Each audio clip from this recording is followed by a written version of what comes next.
বিসমিল্লাহির রহমানির রহিম। বাগানের আজ নভেম্বরের 28 তারিখ।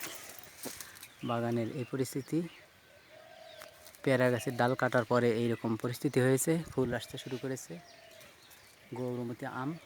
গৌরমতি আম, সৌদি খেজুর, বাড়িমালটা 1 এবং অন্যান্য গাছ, বাড়ি 4,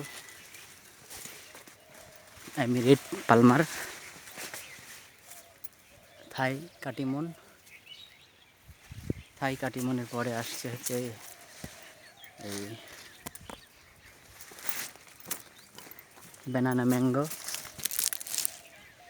কিউজাই এবং এখানে লেবুর গাছ।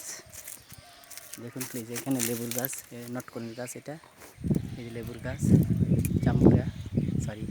মালটা এবং মিশরীয় মালটা এবং বাড়ি মালটা 1।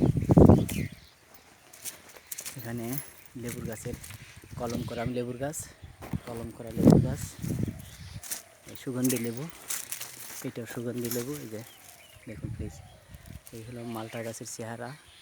যে চেহারা হয়েছে, সার দেওয়ার প্রয়োজনই করে না। সার তো দেই নেই, আমি কোনো সার দেই নেই। এখন এই পরিস্থিতিতে গাছগুলো পাতা বের হয়ে যাচ্ছে, ফুল আসবে কিনা সন্দেহ লাগছে। এই হলো কাশ্মীরি আপেল কুল। এই কাশ্মীরি আপেল কুলের এই ধরন এবং এই পরিস্থিতি দেখুন প্লিজ। এই হলো কাশ্মীরি আপেল কুলের বড়ই। এই যে দেখুন, এই হলো বড়ই।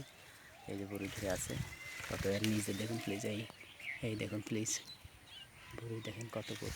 এই বড়ই, এইসব বড়ই ধরে আছে। এই ডাল ভেঙে পড়ে যাওয়ার উপক্রম হয়েছে, খুঁটি দিতে হবে, এগুলি। এই বড়ই গাছ, এই যে বড়ই গাছের অবস্থা দেখুন প্লিজ। 2য় বছরের গাছ, বড়ই ধরে অবস্থা খারাপ। ওকে।